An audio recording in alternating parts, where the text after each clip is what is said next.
Welcome to our time together on the Parsha. This Shabbos, we have the privilege of reading Parshas Vayaishev.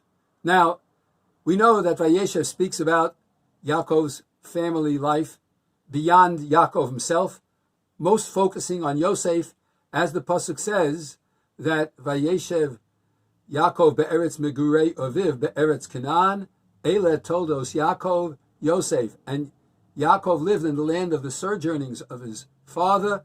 These are the generations of Yaakov, Yosef.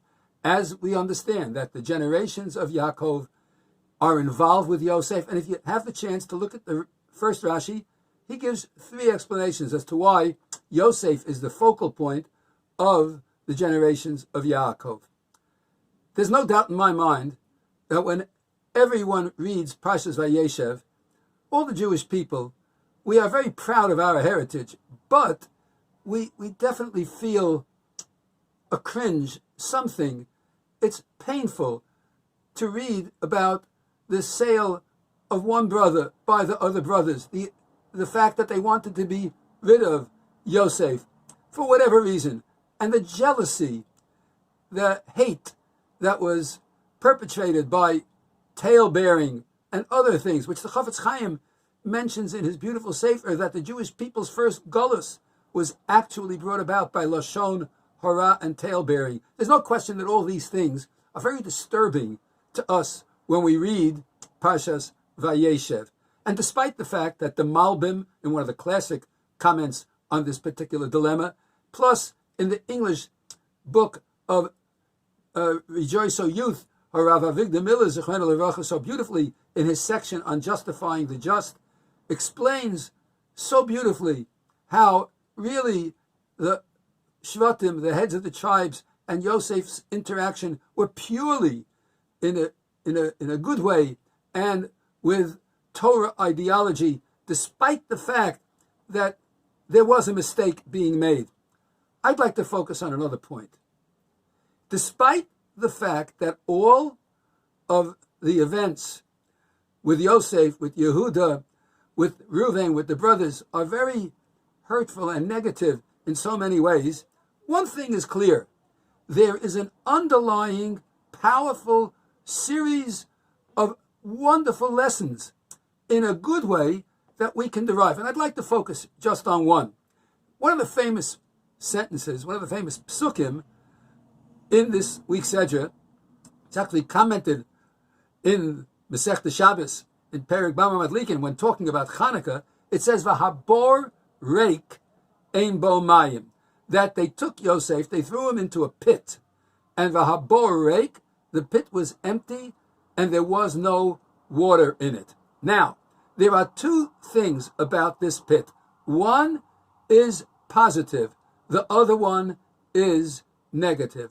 The positive thing is, the pit was empty. There was no water in it. There was no water in it. It meant that when they threw Yosef into the pit, he was not in imminent danger of drowning. But the Rashi quotes the Medrash that says, it's true, the pasuk, the sentence says, the pit was empty, there was no water. But the Medrash says, we can deduce from that, mayim einbo, there was no water in it. Avol nechashim va'akrabim yeshbo, but there were snakes and scorpions. So the positive of the fact that there was no water in it, which was to Yosef's benefit, has a negative side. The negative side is that there were snakes and scorpions in it, and it put Yosef in imminent danger. The ultimate result of this and how this played out is not our discussion, but the Oznayim LaTorah, Reb Zalman Sorotzkin, Zechron Levracha, whose beautiful parish on the Chumash called the Oznayim LaTorah, he says an interesting thing which is so valuable despite the circumstances of this interesting lesson. And that is as follows. Imagine we're talking about a pit. The pit and all that was positive about it, that there was no water, is mentioned in the Torah. The negatives, the fact that there were snakes and scorpions, is only hinted to by virtue of deduction, but it's not openly stated. Says the Oznayim LaTorah, imagine When the Torah is speaking negatively about an inanimate object like a pit, it only mentions the positive side. The negative side is only hinted to, and you have to really dig, pardon the pun, into the pit to find the concept of the negatives. How much more so, says Rav Zalman Sorotzkin, when we talk about other human beings, when we have relations with our family and friends. Emphasize clearly and openly and outwardly all the positives. Say it out. Say it clear. And if there are negatives, and you must mention them, hint at it.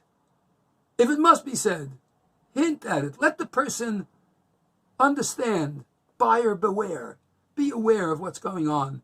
Think it through. But let's be positive.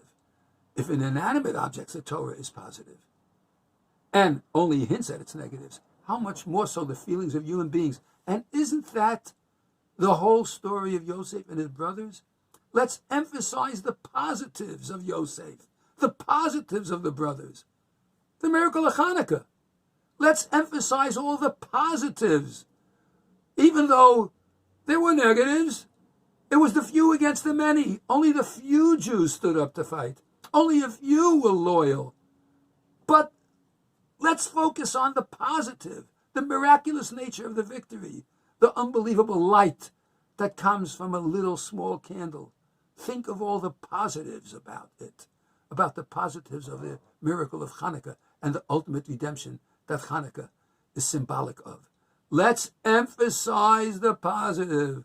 Let's go with the statements of the Torah that even in this terrible happening, the terrible episode in our history, which we're so upset about, but at the same time can learn so much from, let's take the positive. Let's emphasize that. And if we are capable of emphasizing the positive, we know that we're going to bring about a positive result, a great result. We're going to have a wonderful, wonderful Shabbos and a beautiful, light-filled Hanukkah. Shabbat Shalom and a Lichtigen Hanukkah to all.